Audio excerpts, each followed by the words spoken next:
नमस्कार, स्वागत है आपका और मैं हूं आपके साथ सबका दीपक मदेशिया। बुलेटिन का आगाज करेंगे पाकिस्तान पर भारत की जीत की याद में 16 दिसंबर को मनाए जाने वाले विजय दिवस समारोह में शहीद सैनिकों की वीरांगनाओं और उनके आश्रितों को सम्मानित किया जाएगा, जिसकी जानकारी देते हुए जिला सैनिक कल्याण अधिकारी मेजर करण सिंह रावत ने बताया कि प्रशासन की ओर से मुख्यालय पौड़ी में विभिन्न कार्यक्रम आयोजित होंगे।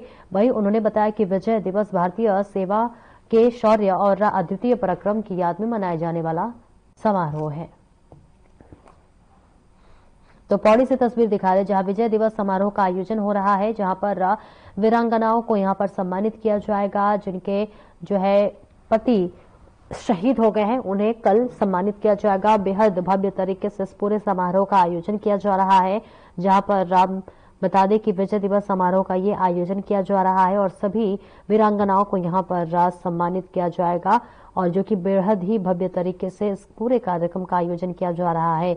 यहाँ वीरांगनाओं को देखिए यहां पर सम्मानित भी किया जाएगा और इसी के साथ साथ मेजर करण सिंह रावत ने इस पूरी बात की जानकारी दी है, जहां विजय दिवस के रूप में सभी वीरांगनाओं को यहां पर निमंत्रण दिया गया है और कल विजय दिवस के रूप में भव्य कार्यक्रम का आयोजन होने वाला है, जहां पर शहीद सैनिकों की याद में इस पूरे कार्यक्रम का आयोजन किया जा रहा है। इस आयोजन को मनाया जाएगा। तमाम यहां पर लोग मौजूद रहेंगे। यहां पर वीरांगनाओं को भी निमंत्रण दिया गया है, जिन्हें सम्मानित किया जाएगा। देखिए, प्रत्येक वर्ष की भांति इस वर्ष भी हम 16 दिसंबर को विजय दिवस का आयोजन कर रहे हैं और विजय दिवस के संदर्भ में आपको ये बताना चाहूंगा कि ये भारत की पाकिस्तान पर ऐतिहासिक विजय का दिन था, जब बांग्लादेश की आजादी के लिए ये लड़ाई लड़ी गई थी।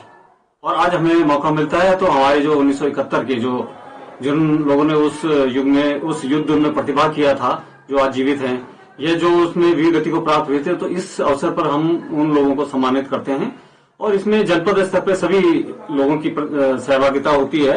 जिला प्रशासन की मदद से इसको आयोजन किया जाता है, जिसमें स्कूली बच्चों का भी प्रतिभाग किया जाता है, जिसमें सांस्कृतिक कार्यक्रम के अलावा जो हमारे 1971 के जीवित वीर सैनिक और वीर नारियां हैं, उनको सम्मान यहाँ पे दिया जाता है।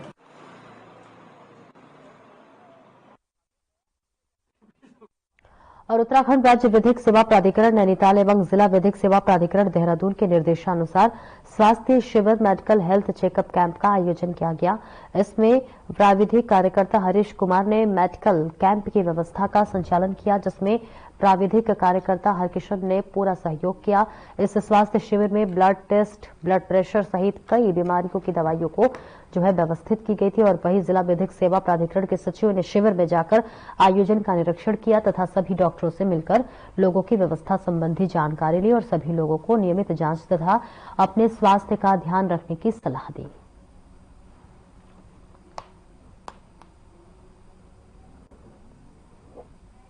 विकास नगर से तस्वीरें दिखा रहे जहां मेडिकल हेल्थ चेकअप का भी आयोजन किया गया है, जहां डॉक्टरों ने सभी की स्वास्थ्य से संबंधित जानकारी ली है, जो कि बेहद ही एक सराहनीय पहल भी माना जा रहा है। जहां पर देखिए हेल्थ चेकअप के कैंप का आयोजन रखा हुआ है, वैदिक जागरूकता शिविर है और इस शिविर का आयोजन देखिए समय समय पर कराया जाता है, जो कि सरकार की एक अच्छी पहल है, जहां पर तमाम बीमारियों के चेकअप भी किए जा रहे हैं, जहां पर डॉक्टर से भी स्वास्थ्य संबंधी यहाँ पर जानकारी ली जा रही है, जो भी यहाँ पर डॉक्टर मौजूद हैं। और देखिए यहाँ पर ये शिविर हर साल लगाया जाता है, जो कि सरकार की एक अच्छी पहल भी मानी जा रही है। फिलहाल आपको तस्वीरें दिखा रहे जहां पर मेडिकल हेल्थ चेकअप कैंप का आयोजन किया गया है। तमाम लोग यहां पर पहुंचे हुए हैं और अपने स्वास्थ्य की जांच करा रहे हैं। आपको बता दें जिला विधिक सेवा प्राधिकरण देहरादून में ये तस्वीरें दिखा रही हूं, जहां पर यहां मेडिकल हेल्थ चेकअप का आयोजन किया गया है और जो तमाम लोग हैं वो इस स्वास्थ्य की सुविधा लेते हुए पहुंच रहे हैं। स्वास्थ्य संबंधी उन्हें विशेष जानकारियां भी दी जा रही हैं और यहाँ पर उनका चेकअप भी किया जा रहा है, जो कि एक अच्छी पहल भी मानी जा रही है। तमाम बीमारियों की जानकारी के बारे में यहाँ पर जागरूक भी किया जा रहा है और इसी के साथ साथ स्वास्थ्य शिविर का यह आयोजन किया गया है, जहाँ पर तमाम लोग अपने मेडिकल चेकअप के लिए पहुंचे हुए हैं, जहाँ पर एक विशेषज्ञ डॉक्टर की तरफ से भी सलाह दी जा रही है, जहाँ पर विधिक जागरूकता शिविर का आयोजन किया गया। और देखिए ये हर जिले में किया जाता है, हर साल किया जाता है और स्वास्थ्य संबंधी जानकारी दी जाती है और इसी के साथ साथ प्राविधिक कार्यकर्ता इसका पूरा संचालन करते हुए नजर आ रहे हैं।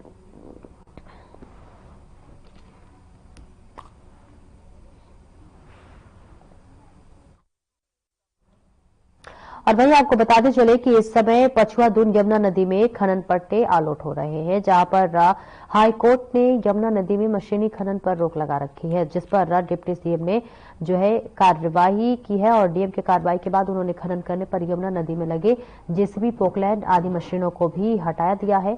वहीं आपको बता दें कि यमुना नदी के डाक पत्थर बैराज पर एक खनन पट्टा आवंटित हो रखा है। यहां से ओवरलोड ट्रैक्टर ट्रॉली खनन करके निकल रहे हैं, जिस पर प्रशासन कोई ध्यान नहीं दे रहा है। वहीं इसको लेकर जन संघर्ष मोर्चा के पिन्नी शर्मा ने कहा है कि आए दिन इन ओवरलोड ट्रैक्टर ट्रॉली से दुर्घटना का खतरा बना हुआ है, लेकिन प्रशासन चैन की नींद सो रहा है।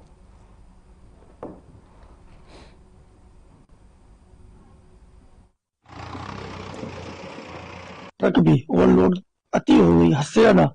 और शायद ऐसा लगता है कि शायद परिवहन विभाग, आरटीओ और पुलिस भी शायद उनकी सुरक्षा में लगे हुए हैं, जिस वजह से, क्योंकि उनके पूरे चौकी थानों के सामने से और आरटीओ ऑफिस है ढकरानी, और आरटीओ साहब का भी ये है कि शायद ये भी क्षेत्र में तभी निकलते हैं जब इन्हें पता है कि खनन का टाइम है। उस टाइम ये रोड पे कहीं कोई नहीं दिखेगा आपको। ओवरलोड का तो इतना, ये पछुआ दून का छोटा, पूरे स्टेट की पूरी स्थिति चल रही है इस टाइम।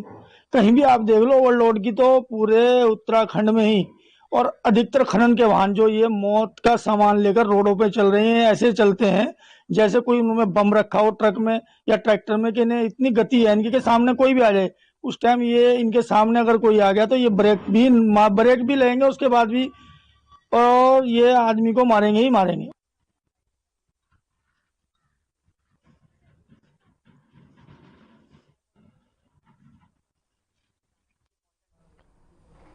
और उत्तराखंड में 38वें राष्ट्रीय खेलों की तैयारी तेज हो गई है। राष्ट्रीय खेलों का शुभारंभ प्रतीक जो है मौली नए अवतार में नजर आएंगे, जहां पर बता दें कि यह खिलाड़ियों के नजरिए से ज्यादा आकर्षक और प्रेरक होगा। नेशनल गेम्स के शुभंकर मौली को आज होगी लॉन्चिंग, जहां गेम्स का लोगो बना और आकर्षक मशाल में भी गंगा जो है ब्रह्म कमल दिखेंगे। यही कार्यक्रम में मुख्यमंत्री पुष्कर सिंह धामी लॉन्चिंग कार्यक्रम में बतौर मुख्य अतिथि शिरकत करेंगे। इतना ही नहीं, केंद्रीय खेल राज्य मंत्री रक्षा खड़से और भारतीय ओलंपिक संघ की अध्यक्ष पीटी उषा भी इस दौरान मौजूद रहेंगे। शाम 5 बजे से महाराणा प्रताप स्पोर्ट्स कॉलेज रायपुर देहरादून में कार्यक्रम आयोजित होगा।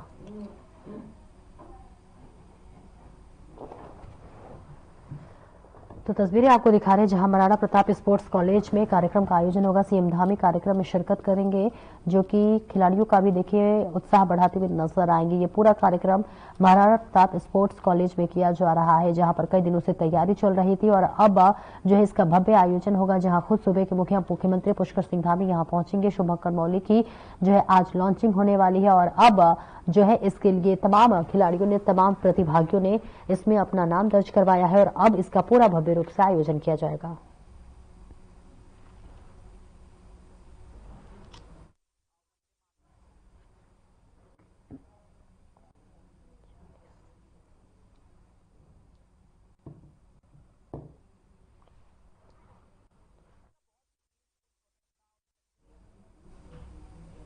रुकेंगे छोटे से ब्रेक के लिए, जल्द लौटते हैं।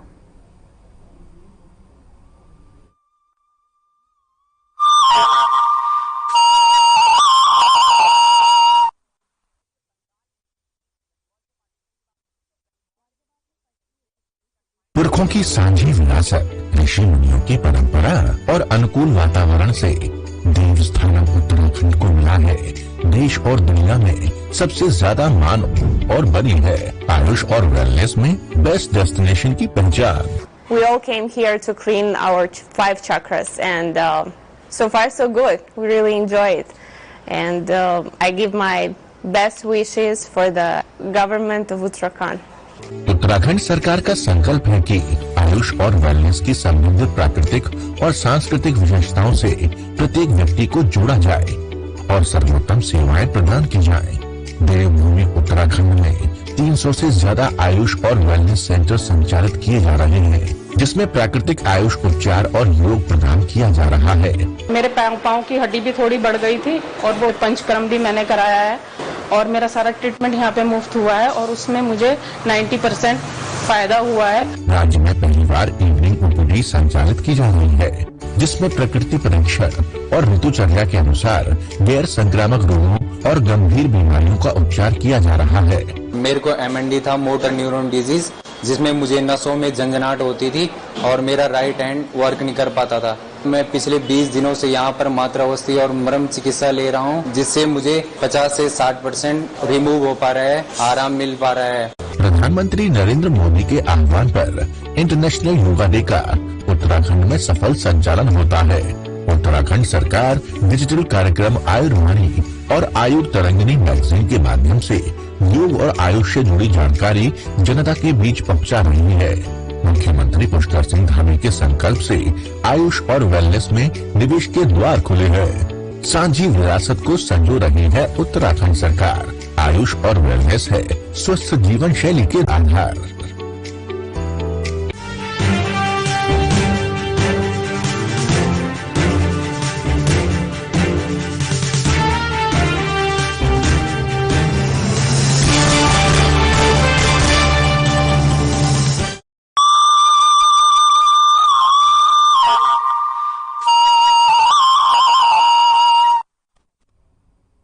अब ब्रेक के बाद एक बार फिर से स्वागत है आपका बढ़ते खबरों की ओर, जहां हरिद्वार जिले में ड्रग इंस्पेक्टर अनीता भारती की अपील पर एक नई पहल शुरुआत की गई है। आपको बता दें कि मेडिकल स्टोर संचालकों ने अपने स्टोर्स के बाहर पेड़ लगाने की शुरुआत की है और ये कदम पर्यावरण संरक्षण और हरियाली को बढ़ावा देने के लिए उठाया गया है। और वहीं ड्रग इंस्पेक्टर अनीता भारती ने कहा है कि पेड़ न केवल पर्यावरण के लिए बल्कि हर व्यक्ति के लिए अत्यंत आवश्यक है और यह हर नागरिक की जिम्मेदारी है कि वे अपने आसपास हरियाली बनाए रखें।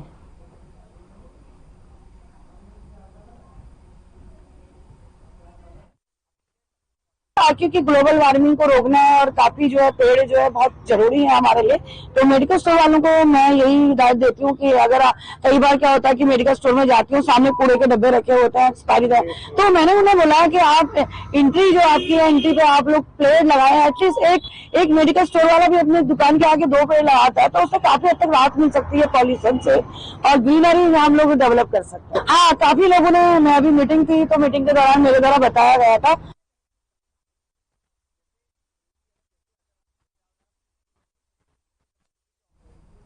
और Mussoorie fragrance and flowers institute ने इंटरप्यूरल इंटर्नशिप कार्यक्रम का आयोजन किया है और इस कार्यक्रम में प्राकृतिक फूल पौधे और औषधीय पौधों से बने साबुन और अन्य उत्पादों की जानकारी दी गई। वहीं इसके लाभ के बारे में भी बताया गया। आपको बता दें कि इस मौके पर हिमालयन साहसिक संस्थान के अध्यक्ष पूर्व डीआईजी एसपी चमोली को उनकी उपलब्धियों के लिए प्रकाश दुग्गल चैरिटेबल सोसाइटी की ओर से पहले लाइफ टाइम अचीवमेंट अवार्ड और गोल्ड मेडल से सम्मानित किया गया। ये कार्यक्रम हिमसुरभि अरोमा म्यूजियम के सभागार में आयोजित किया गया। कार्यक्रम का मुख्य अतिथि पूर्व डीआईजी एसपी अमोली और डॉक्टर ज्योति मारवा ने दीप प्रज्वलित कर किया।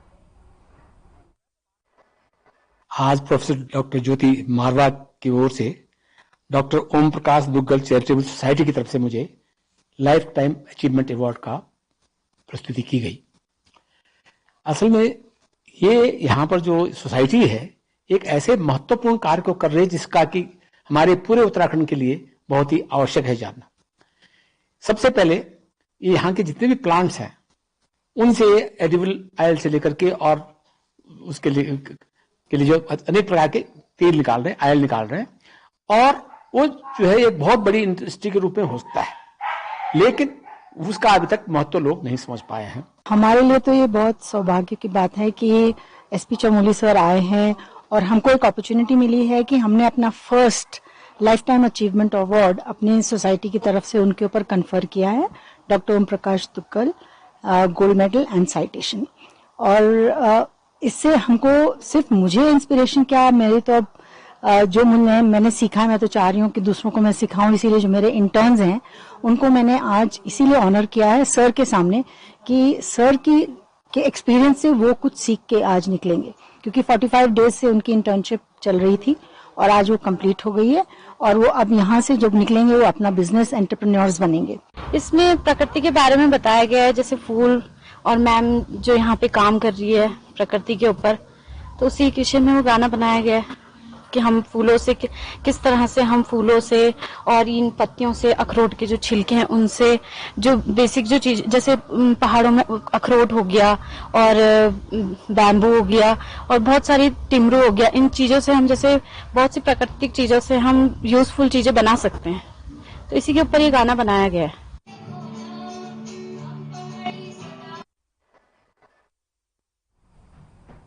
और मंगलौर में महिला सशक्तिकरण हेतु मिशन चलाया जा रहा है। इस मिशन ऑपरेशन नई किरण के अंतर्गत मंगलौर राजकीय डिग्री कॉलेज में सीओ मंगलौर विवेक कुमार और महिला पुलिस ने शिक्षिका एवं छात्राओं को जागरूक कर महिला हेल्पलाइन नंबरों की जानकारी दी है, जिसमें कि महिलाओं और छात्राओं के साथ होने वाली घटनाओं पर अंकुश लगाया जा सके। बता दें कि इस कार्यक्रम में छात्रा और शिक्षिकाओं को केंद्र एवं राज्य सरकार द्वारा महिलाओं के कल्याण हेतु चलाई जा रही परियोजनाओं से भी अवगत कराया गया। ये आज डिग्री कॉलेज में जो छात्राएं हैं उनके साथ एक इंटरेक्शन किया गया, जिसमें महिला अपराध, महिला सुरक्षा, नशा, साइबर क्राइम और विभिन्न पहलुओं पर उसमें बात की गई और छात्र छात्राओं को इस बारे में जानकारी दी गई और जानकारी को लेकर इंटरेक्शन अभी संपन्न हुआ है। एक अच्छा माहौल में एक अच्छा इंटरेक्शन हुआ है और हम यह उम्मीद करते हैं कि जो भी बिंदु हमारे द्वारा यहाँ पर बताए गए हैं उनका अमल जो है बच्चे लाएंगे और एक सुरक्षित माहौल जो है हम सबके लिए यहाँ पर एक्सपेक्ट करेंगे। हमारे कॉलेज राजकीय महाविद्यालय मंगलौर में सीओ साहब और पुलिस अधिकारी डिपार्टमेंट से बहुत से अधीक्षक आए थे और उन्होंने हमें महिला सशक्तिकरण के बारे में बहुत कुछ जानकारी दी। हमें बहुत ही महत्वपूर्ण जो नंबर बताए 112, जो हमें हर तरीके से हेल्प करेगा, चाहे वो किसी भी क्षेत्र में को लेकर हो। और एक नंबर बताया है हमें 1930, जो हमारे साइबर क्राइम से रिलेटेड है। उसमें हमने जैसे साइबर फ्रॉड होते हैं वो सारे क्राइम से अगर हमें किसी भी तरीके में हेल्प चाहिए तो हम 1930 को फोन कर सकते हैं। आप जा रहे एक छोटे से ब्रेक के लिए रुकेंगे, जल्द लौटते हैं।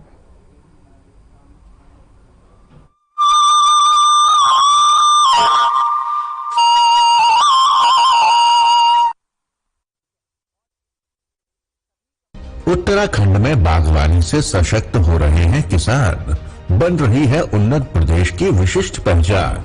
मुख्यमंत्री पुष्कर सिंह धामी के संकल्प से किसानों की आय में जबरदस्त मुनाफा, फल और सब्जियों में पौष्टिकता, विकास के अंत्योदय सफर की कहानी लिख रही है। मुख्यमंत्री एकीकृत बागवानी विकास योजना के तहत किसानों को समृद्ध बनाने के लिए कोल्ड स्टोरेज पर 50% सब्सिडी अथवा 7,50,000 रुपए तक और रेफ्रिजरेटर वेंट पर 50% सब्सिडी अथवा 13 लाख रुपए तक दिए जा रहे हैं।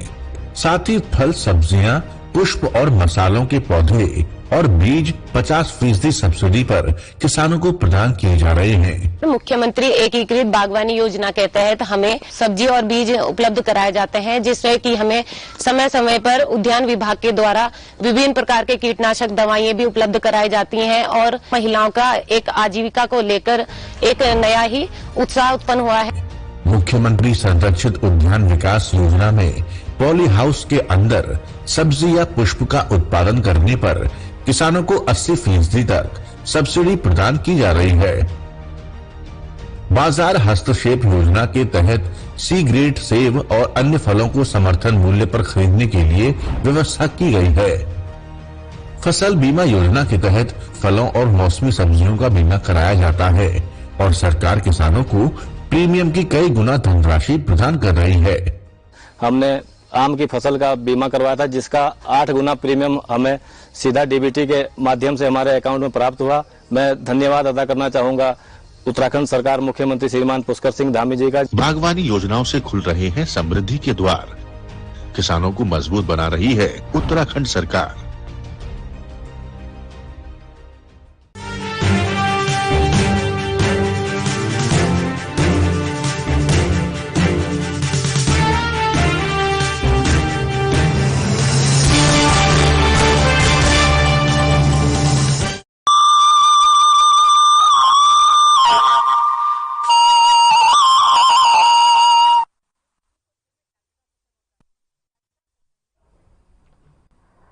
ब्रेक के बाद एक बार फिर से स्वागत है आपका। खबरों में आगे बढ़ेंगे। उत्तराखंड में निकाय चुनाव को लेकर लगभग तैयारियां पूरी हो चुकी हैं। शहरी विकास ने नगर निकाय चुनाव के लिए आरक्षण को मंजूरी दे दी है, तो वहीं शहरी विकास निदेशालय ने अपने आदेशों में नगर पालिका, नगर पंचायत और नगर निगम के लिए अधिसूचना जारी कर दी है। वहीं निदेशालय द्वारा वार्ड के आरक्षणों की समय सारणी भी जारी की गई है और इस बार आरक्षित सीटों पर बड़ा बदलाव किया गया है। आपको बता दें, ऋषिकेश नगर निगम सीट एससी को दी गई है और वही देहरादून, कोटद्वार, श्रीनगर, रुद्रपुर और काशीपुर नगर निगम को आरक्षित रखा गया है। इसके अलावा हरिद्वार नगर निगम ओबीसी महिला को दी गई है और रुड़की, पिथौरागढ़ और अल्मोड़ा नगर निगम भी महिला को दी गई है। चुनाव को लेकर राय अब शहरी विकास निदेशालय जल्द चुनाव आयोग से मिलेगा।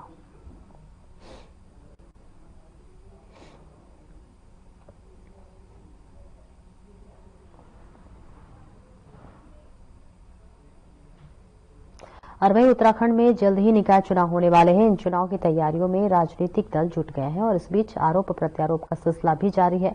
आपको बता दें, बीजेपी कांग्रेस नेताओं के बीच जुबानी जंग जारी है। दरअसल उत्तराखंड कांग्रेस प्रदेश प्रभारी कुमारी शैलजा बीते लंबे समय से उत्तराखंड का दौरा नहीं की है और वहीं दूसरी ओर बीजेपी में से एक और भाजपा प्रभारी नगर रा निकाय चुनाव की तैयारी को लेकर देहरादून पहुंचकर समीक्षा बैठक भी कर चुके हैं। और ऐसे में भाजपा ने तंज कसते हुए कहा कि कुमारी शैलजा को उत्तराखंड से लगाव नहीं है और न ही उनका भावनात्मक प्रेम उत्तराखंड से है। बीजेपी नेता का बयान सुनने के बाद कांग्रेस प्रदेश प्रवक्ता प्रतिमा सिंह ने पलटवार किया है।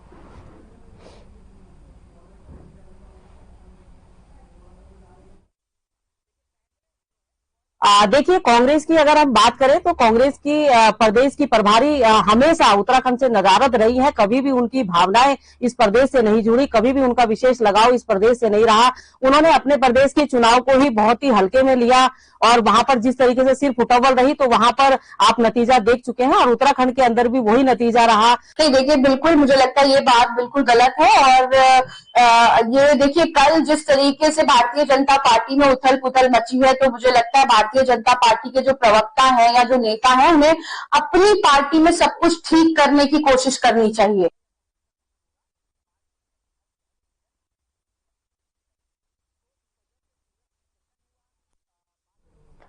और वही अशोक चक्र विजेता शहीद मोहन नाथ गोस्वामी के नाम से मिली स्टेडियम के निर्माण की मांग को लेकर कांग्रेस आगामी 16 दिसंबर से 18 दिसंबर तक 3 दिवसीय विशाल जनजागरण पदयात्रा निकालेगी। इस यात्रा में कांग्रेस प्रदेश अध्यक्ष सहित कई बड़े नेता शामिल होंगे। आपको बता दें, पदयात्रा का शुभारंभ बिंदुखत्ता के इंद्रनगर प्रथम से किया जाएगा और ये पदयात्रा लगभग 30 किलोमीटर तक चलेगी, जो कि संपूर्ण विधानसभा में घूमेगी। और वही यात्रा का समापन 18 दिसंबर को किया जाएगा और इसे पूर्व तहसील परिसर के समीप एक विशाल जनसभा का आयोजन भी किया जाएगा, जिसके बाद कांग्रेस कार्यकर्ताओं द्वारा महामहिम राज्यपाल महोदय तथा सूबे के मुख्यमंत्री के नाम एक ज्ञापन सौंपा जाएगा।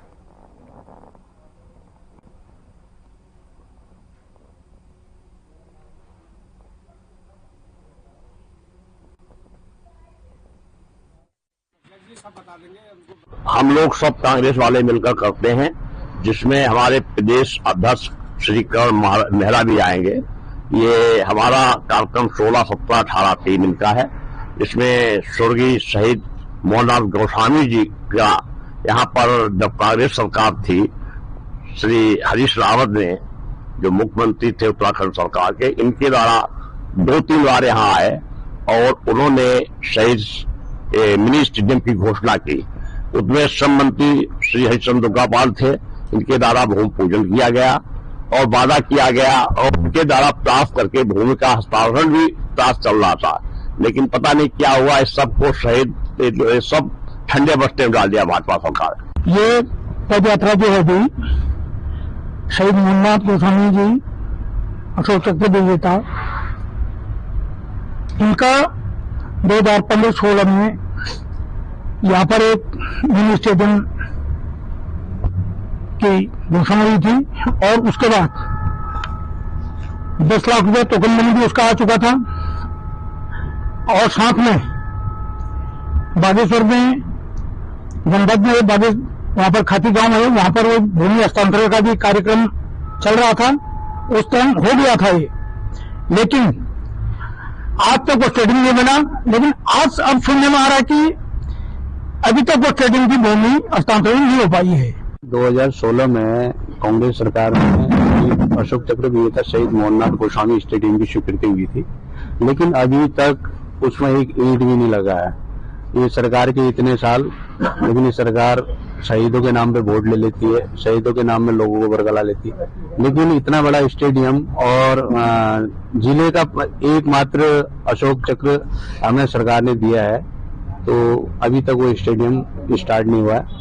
हम यहाँ पर 3 दिन की पदयात्रा कर रहे हैं, जिसमें जो है आक्रोशित सारे लोग इकट्ठा होकर पदयात्रा करेंगे। 16 को हमारी पदयात्रा स्टार्ट होगी।